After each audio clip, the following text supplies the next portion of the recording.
Okey, baik. Bab 1 kedaulatan negara. Kita ni biasanya kita dengar perkataan kedaulatan, iaitu kita tentang apa tahu? Daulat. Okey, apa-apa pun kena faham dulu maksud tajuk.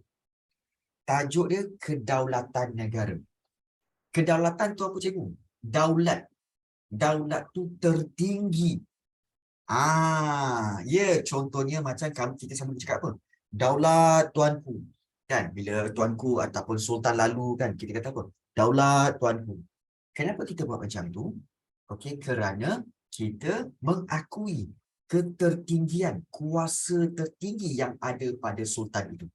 Daulat tuanku. Ampun tuanku beribu-ribu ampun. Daulat tuanku. Maknanya apa?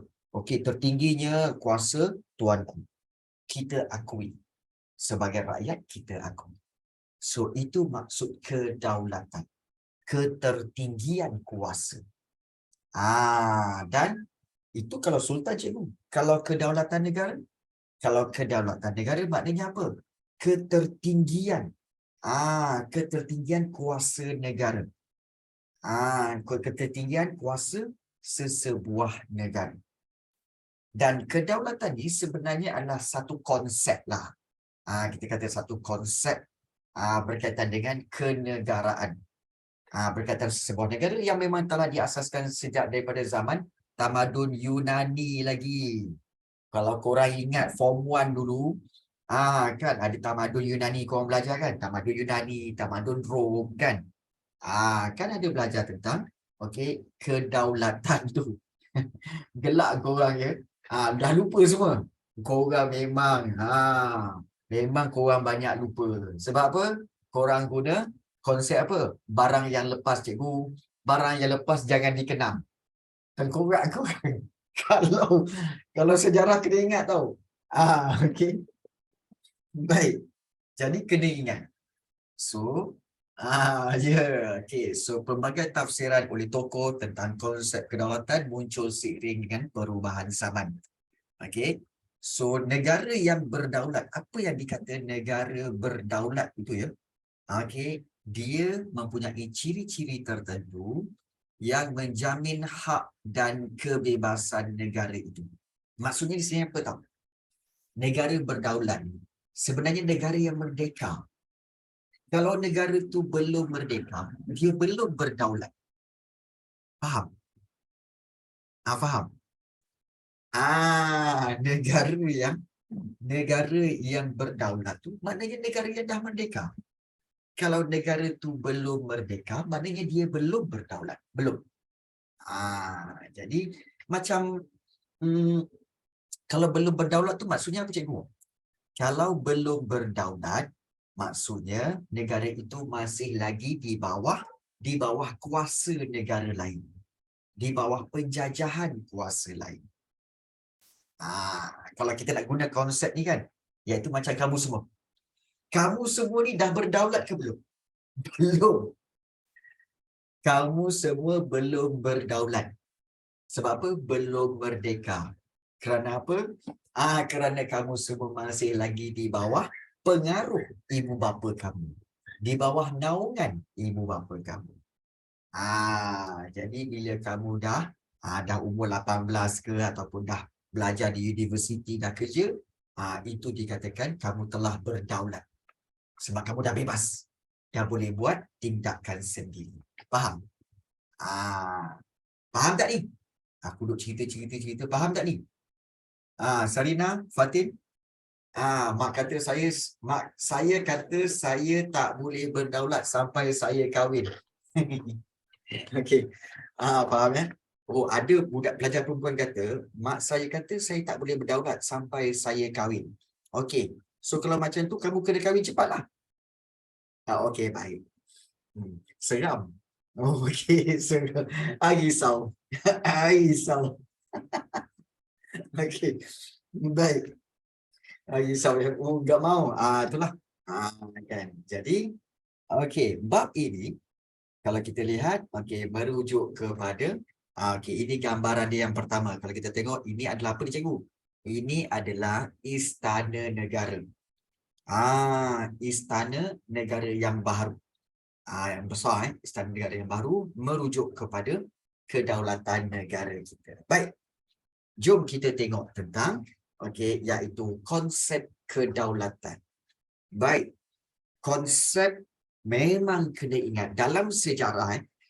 Kamu tahu tak, dalam sejarah kamu kena ingat perkara-perkara penting seperti pertama, konsep sejarah. Yang kedua, kronologi. Maknanya susun atur peristiwa. Itu sangat penting. Konsep, kemudian susun atur peristiwa, dan juga yang ketiga iaitu tokoh-tokoh atau nama-nama tempat yang berkaitan. 3 perkara ni dalam sejarah memang sangat penting. Kalau kamu tak ingat mana-mana ni, memang susah nak faham. Sebab itu, kena faham dulu. Ya. So, macam selalu cikgu cakap apa? Dalam kelas kita, sejarah mesti apa?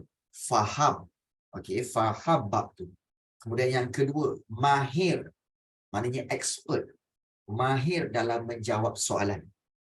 Dan yang ketiga, dah faham, dah mahir, kita akan score. So 3 ni dah faham, dah mahir, kita akan score. Faham, mahir dan score. So, kita lihat. Kedaulatan ini ditakrifkan ataupun dimaksudkan sebagai apa? Iaitu kekuasaan tertinggi. Kekuasaan tertinggi dan kewibawaan sesebuah negara yang bebas. Nampak? Dia spesifik kepada negara yang bebas. Negara yang merdeka ada kuasa tertinggi. Kerana apa? Bila negara itu bebas, maka dia ada kuasa tertinggi, maka dia ada hak untuk melaksanakan pemerintahan dan pentadbiran negara. Maknanya, negara yang bebas, negara yang merdeka, dia ada kuasa tertinggi, dia ada hak untuk melaksanakan pemerintahan. So, itu dipanggil kedaulatan. Ada kuasa tertinggi, ada kewibawaan sebuah negara yang bebas.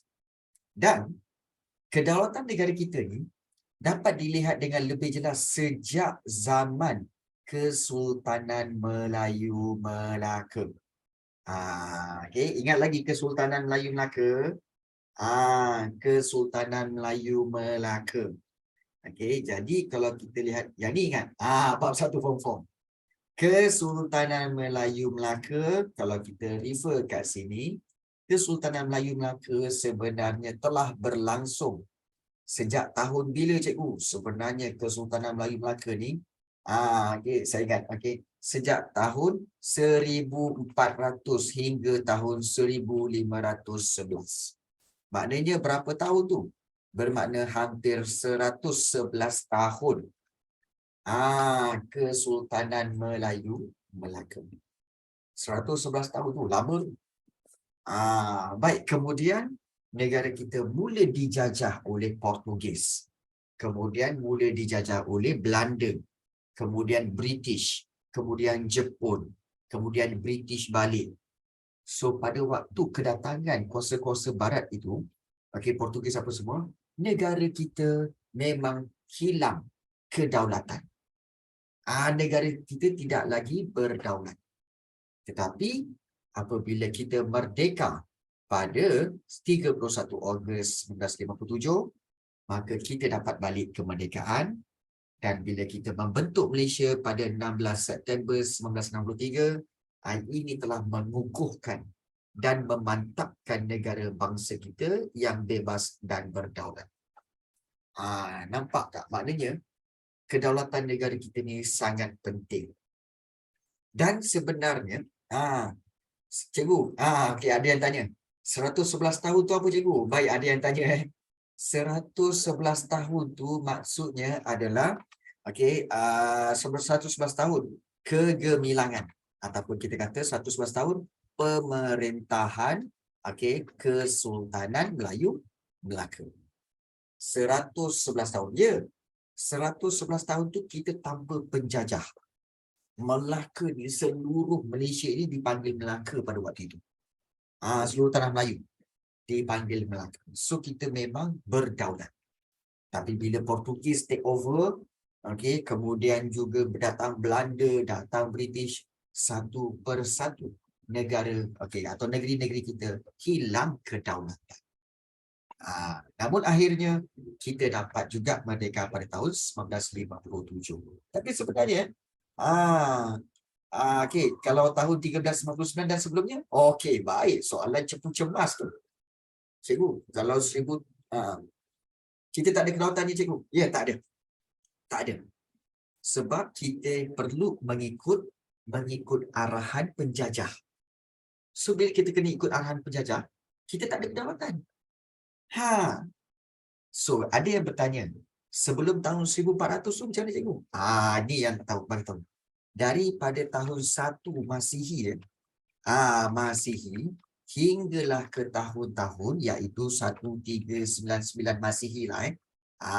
Waktu ini, okey, ada kedaulatan ke? Ada, tetapi pada waktu itu dalam kerajaan alam Melayu yang kamu belajar dalam form 2 dulu. Yang kamu belajar seperti Funan, Champa, Sriwijaya dan sebagainya. Majapahit. Nampak tak? Jadi, Kedah Tua dan sebagainya. Jadi ini supaya kamu nampak, daripada 1 Masihi hingga 1399 kerajaan alam Melayu. Okey, itu berdaulat. Kemudian 1400 hingga 1511 pemerintahan Kesultanan Melaka. Okey. So ini adalah pemerintahan Kesultanan Melaka.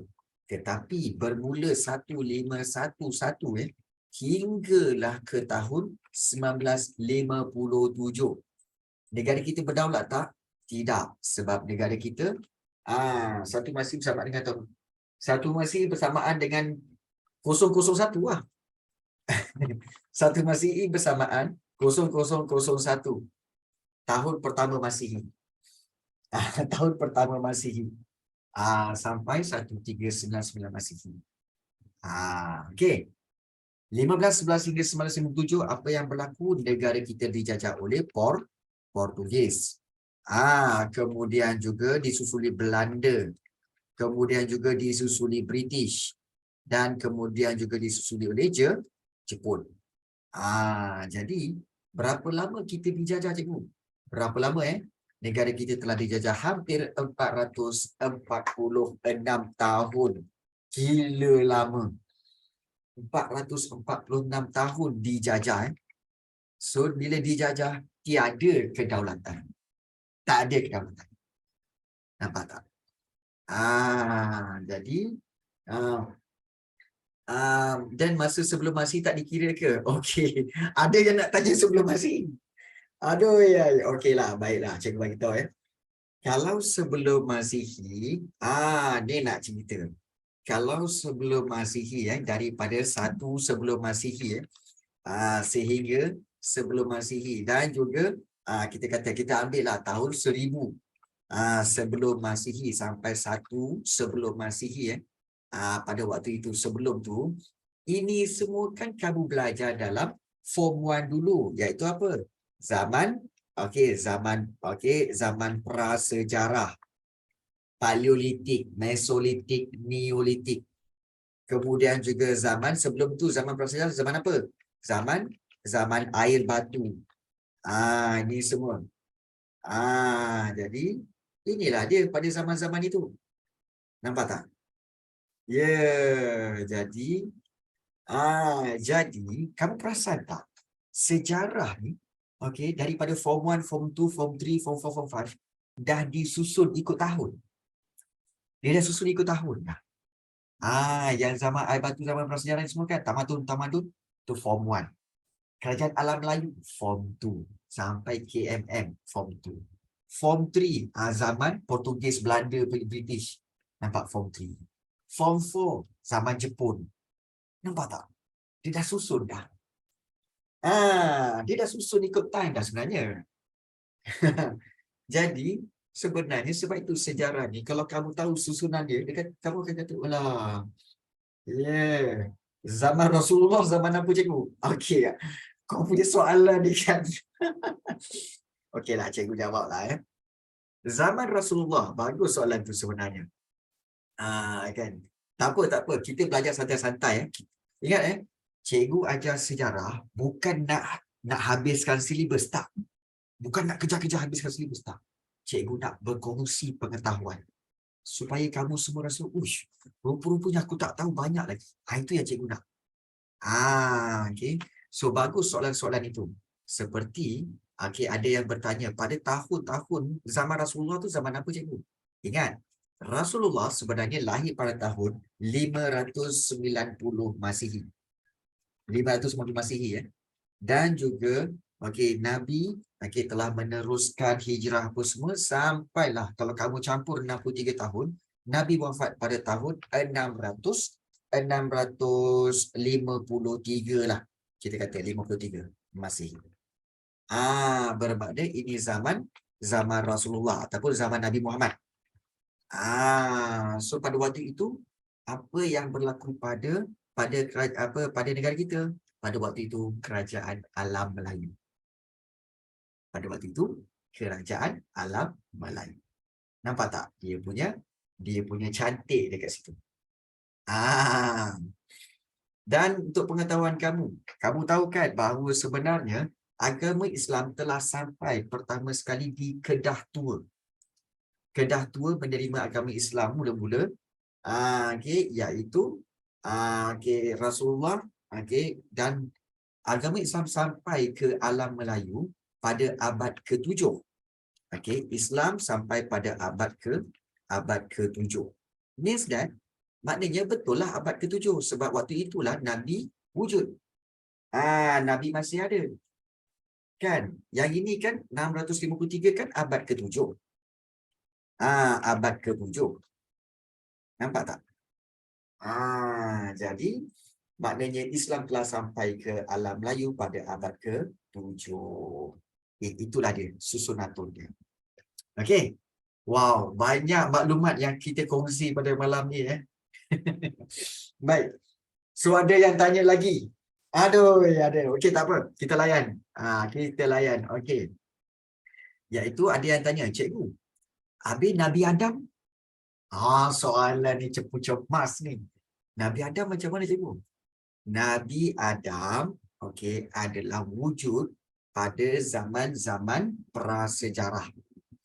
Dikabarkan bahawa Nabi Adam sebenarnya wujud pada zaman, kalau tak salah cikgu, pada zaman kalau ikutkan zaman Neolitik. Zaman Neolitik iaitu lebih kurang kita kata 500 tahun ke? 4,000 tahun sebelum Masihi. Zaman Neolitik.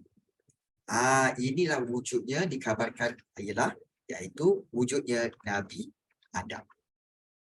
Tapi ramai yang akan tanya, cikgu, kalau zaman Neolitik Nabi Adam, kalau zaman Paleolitik, Mesolitik tu? Jeng.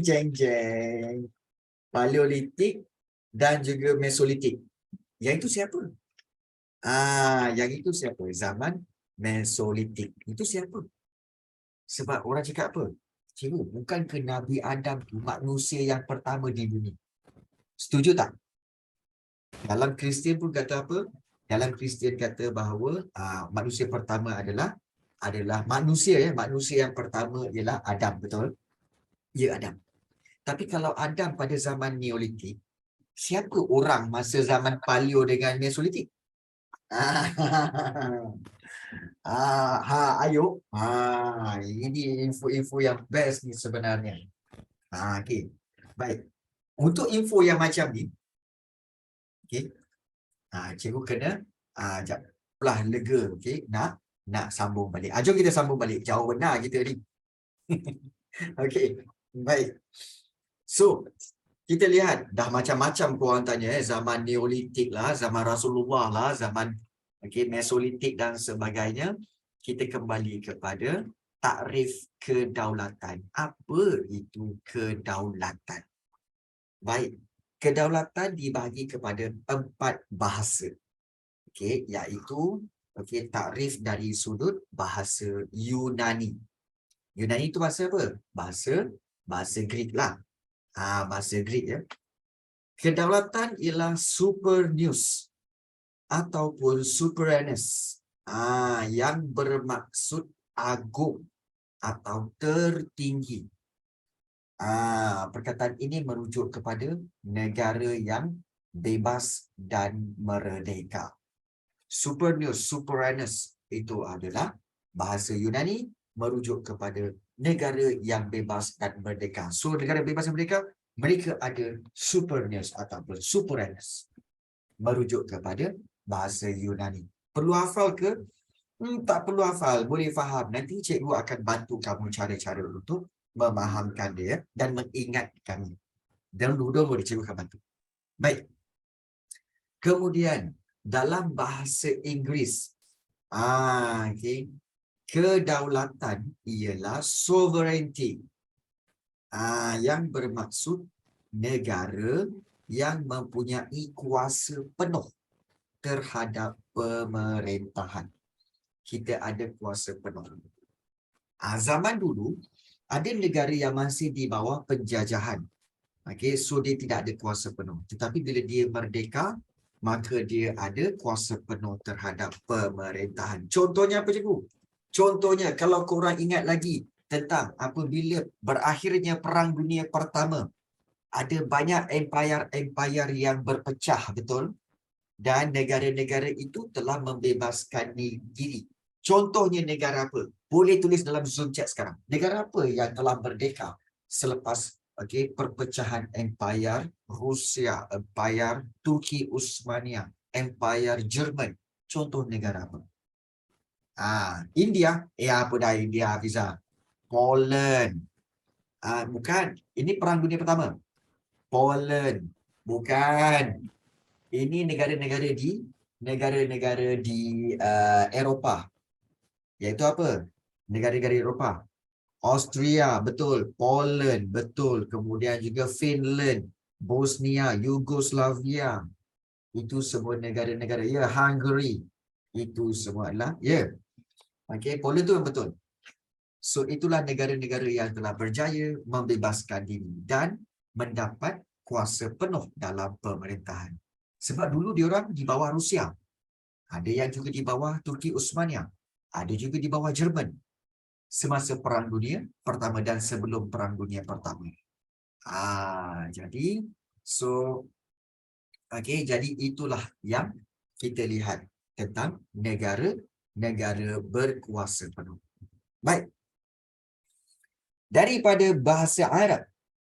Bahasa Arab, perkataan kedaulatan dalam bahasa Arab berasal daripada kata daulah yang bermaksud kuasa pemerintahan sesebuah kerajaan. Daulah, kuasa pemerintahan, ya. Dan dalam bahasa Melayu, kedaulatan merujuk perkataan daulat yang bermaksud kekuasaan tertinggi terhadap pemerintahan negara. Ya, betul. Sebenarnya daulat ni dipinjam daripada bahasa Arab. Daulah. Ya. Jadi, inilah dia 4 takrif kedaulatan. Kalau soalan selalu tanya, soalan selalu tanya tentang takrif kedaulatan ini, terutama sekali dari sudut bahasa Yunani, bahasa Inggeris, bahasa Arab dan juga bahasa Melayu. Soalan ada tanya. Jadi kamu kena fahami betul-betul. Macam mana caranya? Nanti cikgu bantu. Nanti cikgu bantu. Caranya macam mana? Sudah pasti kamu semua, cikgu faham. Kamu semua sudah pasti akan diminta kalau di sekolah, kalau di sekolah, mesti cikgu kamu suruh buat nota sendiri, betul?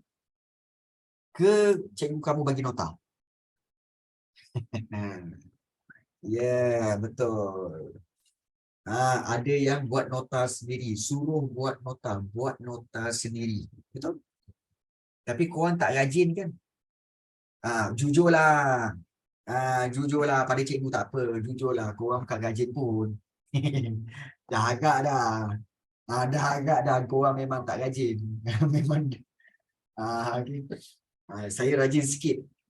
Kau rajin sikit. Jadi, Okey, macam mana cikgu nak bantu? Rajin buat latihan je. Jujurlah cikgu, buku nota form 4 saya kosong. Ya Allah ya Tuhan, macam mana boleh kosong? Baik. Okey, untuk sesi 2023 ni korang kena rajin sikit. Tetapi jangan risau, cikgu akan bantu kamu dari sudut pembuatan nota. So dalam kelas, cikgu akan bantu kamu untuk membuat nota supaya kamu oi, Adlina, lain macam kau ni. Dia kata, jujurlah cikgu, buku nota form 4 saya kosong. Tapi dapat sejarah A cikgu. Alhamdulillah. Macam mana tu kan aku dah gaduh kepala. Macam mana tu? Okay, buku nota kosong. Tapi sejarah dapat A. Risau ni. Macam mana kau buat tu ya? Pelik betul tu. Tapi tak apa. Okay. Sesi kali ini, cikgu akan bantu kamu. So, don't worry ya. Refer nota-nota yang cikgu beri. Alhamdulillah. Sebelum itu, lupalah nak tanya. So, kita lihat di sini. Kita baru lihat tentang kedaulatan. Jadi, kesimpulannya, kedaulatan itu merujuk kepada kuasa tertinggi sesebuah kerajaan bagi menjalankan pemerintahan negara yang bebas dan merdeka. Dan bila kita tengok bahasa Yunani tu, dia ada mentionkan kat sini, tamadun Yunani tu merujuk kepada tamadun Greek. Dan tamadun ini berkembang antara tahun 1000 sebelum Masihi hingga 800 sebelum Masihi. Okay. So Greek merupakan salah satu wilayah Greece pada masa ini. Ya, betul. Jadi ini tamadun Greek telah kami belajar semasa sejarah tingkatan 1 dahulu. Inilah dia kedaulatan, iaitu ketertinggian kuasa sesebuah negara. Baik. Ada soalan nak tanya? Sebelum kita proceed kepada pandangan tokoh, ada tak apa-apa soalan nak tanya tentang kedaulatan? Okay, tak ada? Okay. Baik, saya naik turun naik. Okey. Baik, cikgu lepas habis exam saya ingat dapat A. Baik, bagus. Okey. So, kita ada lebih kurang 10 minit. Boleh kita teruskan sikit lagi untuk pandangan tokoh? Okey. Kita teruskan sikit lagi ya. Okey. Baik, ya Man. Okey. Ada saja Man. Ya, apa Man? Nak tanya apa tu? Kelas hari ni sampai pukul berapa cikgu? Ramai yang confused Ingat, kelas kamu kalau waktu malam kita akan start pukul 8 sampai pukul 9 malam. 1 jam sahaja. Kita belajar sikit demi sedikit. Lama-lama jadi pandai. Bukan sikit-sikit lama-lama jadi bukit. Tak guna belajar tapi jadi bukit. Betul tak? Kan? Jadi kita nak belajar jadi pandai. Sikit-sikit jadi pandai. Bukan sikit-sikit jadi bukit Bukan. Betul tu cikgu. Rasa pelik. Okay. Cikgu kelas sejam je. Selalu 1 jam setengah. Ya, betul. Rasa pelik tak apa. Kita tengok berapa lama kita rasa pelik tu. Okey. Baik. Okey. Kita lihat pandangan tokoh. Okey. Selalunya pandangan tokoh, ya, sedikit tapi berkualiti. Betul. Pandangan tokoh, kalau kita lihat di sini, selalunya takrif. Macam kamu tengok dulu macam takrif-takrif sejarah. Okay. So dia mesti ada tokoh-tokoh yang dia berikan takrif itu. Okay. Sebagai contoh, kalau kita lihat pandangan tokoh bab 10 form 4 hari itu, ada cerita tentang pandangan tokoh tentang kemerdekaan kan, iaitu seperti daripada Tunku Abdul Rahman, seperti daripada Mahatma Gandhi, seperti daripada Nelson Mandela. Itu pandangan tokoh tentang merdeka. So bab 1 ini ada juga pandangan tokoh tentang kedaulatan. Iaitu daripada Aristotle, ahli falsafah Yunani. Baik, Aristotle kata, kedaulatan ni memanglah kuasa tertinggi dalam sistem pemerintahan sesebuah negara. Dan kedaulatan ini merujuk kepada kerajaan yang terikat oleh undang-undang. Maknanya kerajaan pun ada undang-undang. Bukan kerajaan yang buat undang-undang, tetapi kerajaan juga perlu ikut undang-undang. Itu pandangan Aristotle. Tapi korang kenal tak Aristotle ni siapa? Nampak tengok muka dia. Kenapa cikgu muka dia putih macam ni? Ini sebenarnya dia ni, ini patung dia je. Betul. Aristotle sebenarnya adalah guru kepada Alexander the Great. Pernah dengar? Alexander the Great pernah dengar? Alexander the Great. Seorang, kita kata raja tamadun Yunani yang telah menjajah ke seluruh India, sampailah ke ke Parsi, sampailah ke Europe, sampai China dah. Dia punya penjajahan dia. So Alexander the Great ni memang hebatlah. Ya, betul. Undang-undang lebih tinggi dari kedaulatan ke cikgu. Kedaulatan lebih tinggi. Tetapi kedaulatan di ketertinggian itu perlu ada undang-undang. Sebab kalau kedaulatan itu tidak disertai undang-undang, kedaulatan itu akan rapuh. Dan mudah hancur. Contohnya macam mana cikgu? Contohnya macam ni. Kita tahu bahawa traffic light, dia adalah kita kata sebagai penentu kita nak jalan ke, kita nak berhenti ke, kita nak bersedia untuk berhenti, betul kan? Itu ibaratkan sebagai kedaulatan. Traffic light. Tetapi kalau traffic light, kalau tak ada undang-undang dia, orang langgar juga. Contohnya, undang-undang dia apa cikgu? Undang-undang dia, merah mesti berhenti. Hijau mesti jalan.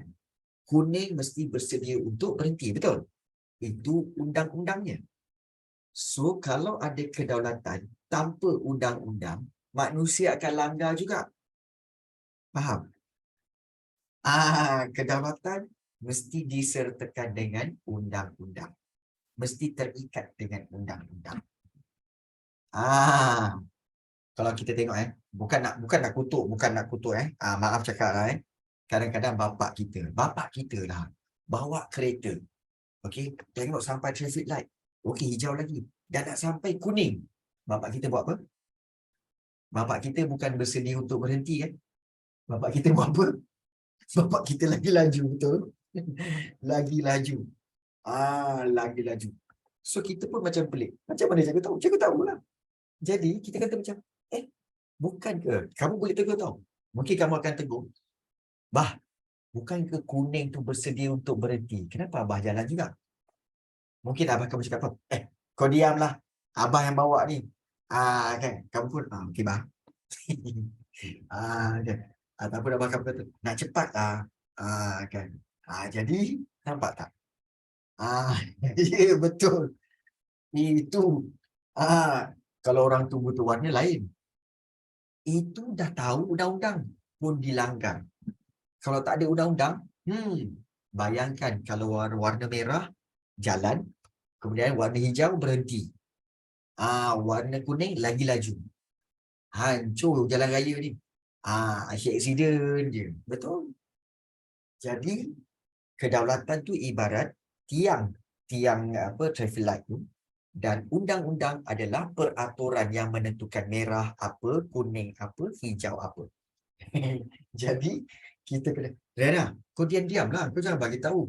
Adakah dia kata mesti cikgu pun buat kan? Kau diam-diam lah, jangan bagi tahu, kantoi lah kau ni. Apa lah kau tu? Baik.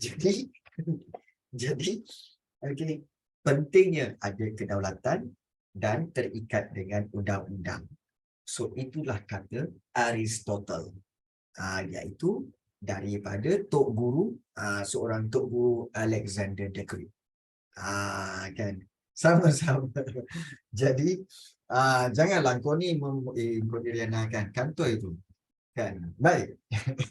Itu adalah pandangan daripada tokoh, iaitu daripada Aristotle. Okey, baik. So,